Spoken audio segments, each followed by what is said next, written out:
Hi, I'm Captain Grant Coppin with Texas Fishing Tips, and this is your weekly fishing report.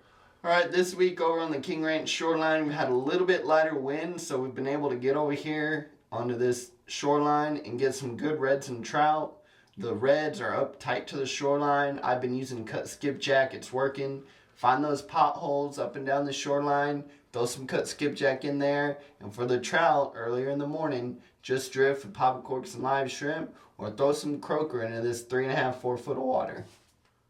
Over here just south of the yellow cabins, we've been getting good numbers of trout. What I've noticed is the majority of the trout are closer to the ICW, whether you're on the Bird Island side or the yellow cabin side. Throwing those croaker next to the ICW has been working really good. There's some cuts and little drains all up and down around here that have been producing good fish. You can come in here, power pull down, get on your trolling motor, work down these edges, picking up 2, 3, 4 fish every time you stop. If you stop in a spot and you start whacking them, stay there until it slows down a little bit, and then when you move, just move 50 yards either north or south depending on the wind, and you'll be able to box a pretty nice solid fish in here. Scout Point's been producing some redfish tight to the shoreline, throwing popping corks and live shrimp. A lot of guys wade fishing in here have been producing some nice trout on this drop off.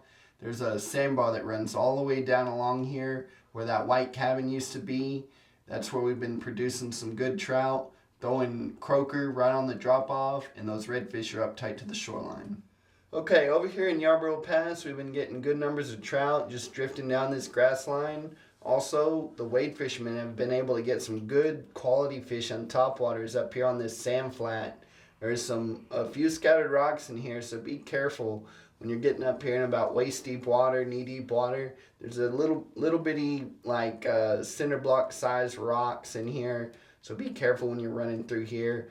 But right out on the edge is where all those trout are hanging. Just like I said last week, the land cut's been producing good numbers of trout. Tide runners are coming through every week. We're getting good numbers of fish getting pushed through the cut. And finding those schools of bait and finding the higher concentrations of bait are going to help you. So look for the birds working. Look for those trout to be schooling up where you're finding large numbers of trout. I'm Captain Grant Coppin. Thanks for watching.